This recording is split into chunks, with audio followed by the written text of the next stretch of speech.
তো যাই হোক, আমি একটি সাইজের কালাম করলাম আমার হাফিজ স্যার স্মরণে ধন্য।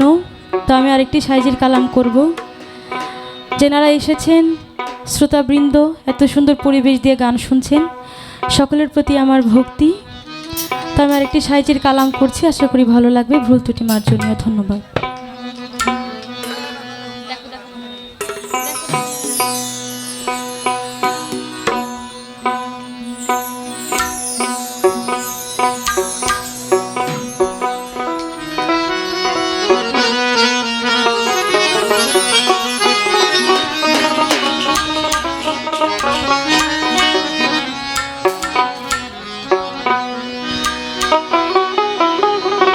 ও দেখো দেখো মনোরা,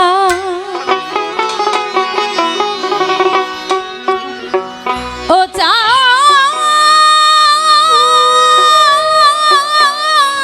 হয়েছে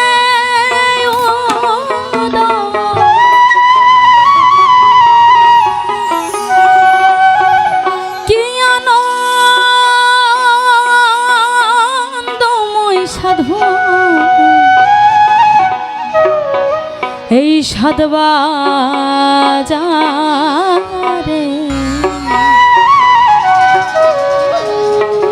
এ পাপীর ভাগ্যে এমন দিন কি হবে রে, পাপীর ভাগ্যে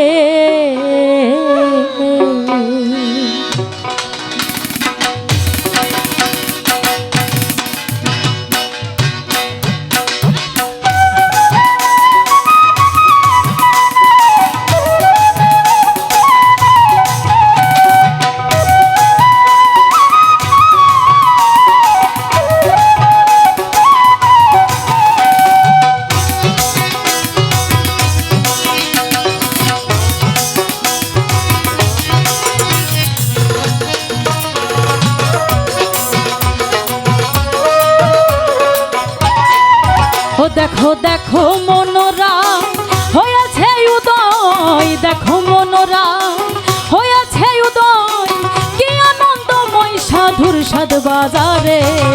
পাপীর ভাগ্যে এমন দিন কি আর হবে রে, পাপীর ভাগ্যে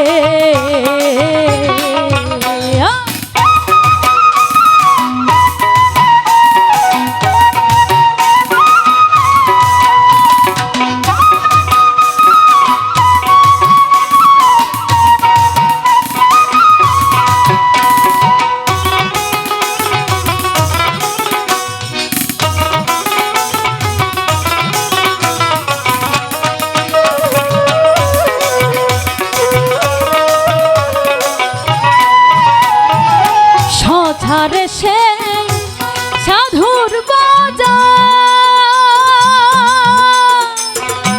তথা সারবরাম নিরন্তর যাথার সে সাধুর বাজার তথা সারবরাম নিরন্তর এনে সাধু সভায় তবে মন আমার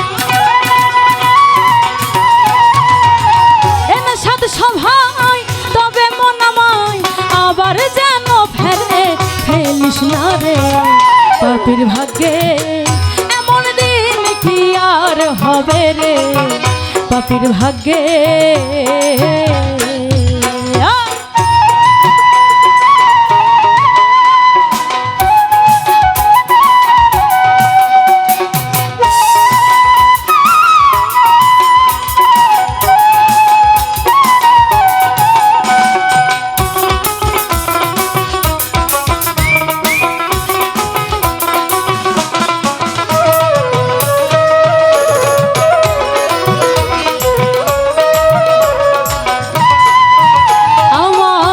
সাধু গুরু কি মহিমা বেঁধে দিতে না রে সীমায় আমার হাফিজ চাঁদের কি মহিমা বেঁধে দিতে না রে সীমা হেন পদে যার নিশানা হয়ে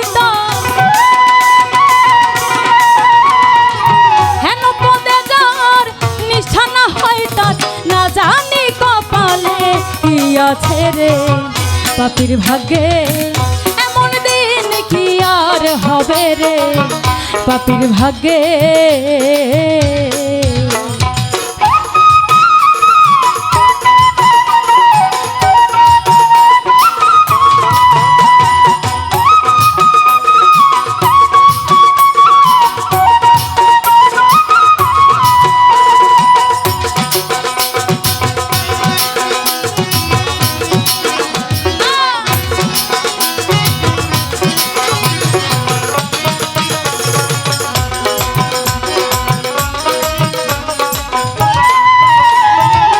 সাধুর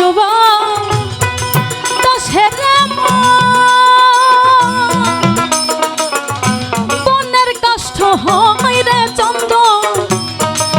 আসলে আমরা সবাই জানি চন্দন হচ্ছে মহামূল্যবান একটা গাছ, যার মূল্য কিনা অনেক।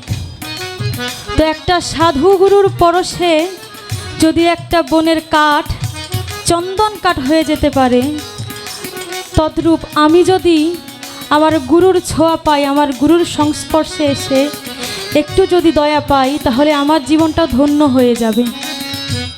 আমি আমার সেই গুরুর, আমার সেই হাফিজ চাঁদের চরণের আশাই করি, যেন কিনা আমি যদি ওই চন্দন কাঠের মতো নাও হতে পারি, তাও যেন আমার মানব জীবনে আমি এত পাপ করে গেলাম, এত কিছু করে গেলাম, যেন সেই পাপ কিছুটা হলেও ধুয়ে মুছে যেতে পারে। তাই আমার সাইজি বল না সাধুর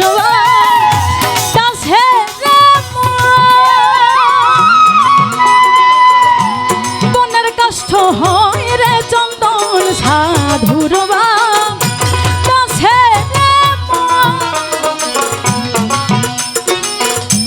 বনের কাষ্ঠ